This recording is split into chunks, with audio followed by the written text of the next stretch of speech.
Major Mohommed Ali Shah, also with us on the program. Ali, what do you make of this grey zone that the chief has actually alluded to? Is this something that India needs to adapt to, or do you think that this is just perhaps a strategy that both these nations have adopted because they have not been able to do much harm to India, regardless of their aggressive posturing?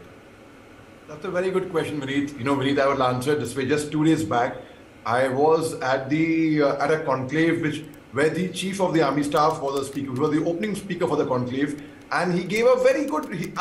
He was so good, so articulate, and so clear in his thought process and explaining everyone. In fact, he spoke about the India-China situation. He spoke about the situation, the line of control. He spoke about the lesson we have learned from the Ukraine-Russian conflict. So all that was covered so very vitally with him and by him. And in fact, right now, when the chief gives, he speaks about the grey zone, about how to tackle them. You are right, Vineet. You are absolutely right. They have not been able to cause any harm to us as yet.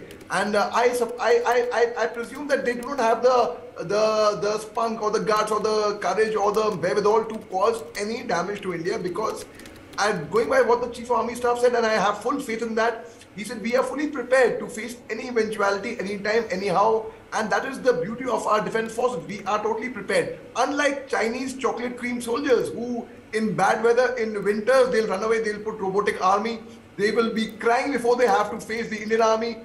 So in fact, the Chinese soldiers, they are chocolate cream soldiers. They're cowards. I would say that. And I'm saying it with a lot of depth because I have lived there at the Indo-Tibet border. In fact, as a Fauji brat, as an army officer's son, I began my schooling from a place called Tawang, which became very famous now.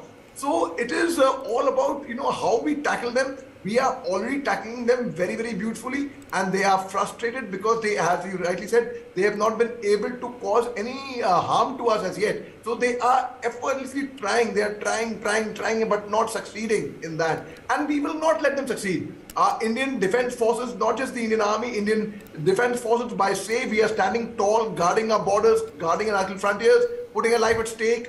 We are there. We will not give an inch of our territory. They can only hope in hell. The enemy can only hope in hell. We'll give them such a befitting reply, such a sound thrashing. We all know what happened on 9 December 2022 when Tawang became very famous. We saw a viral video where the Indian troops are bashing the Chinese troops with only sticks. Just imagine if we could do that, we could get that, and the morale of the country was up. That video was shared everywhere aggressively. If we can do that with sticks, we might as well do that with lethal weapons as well. So most certainly the strategy that we have taken out right now, we will hit them hard, we will hit them when they least expect, and we'll hit them where it hurts the most, Vineet.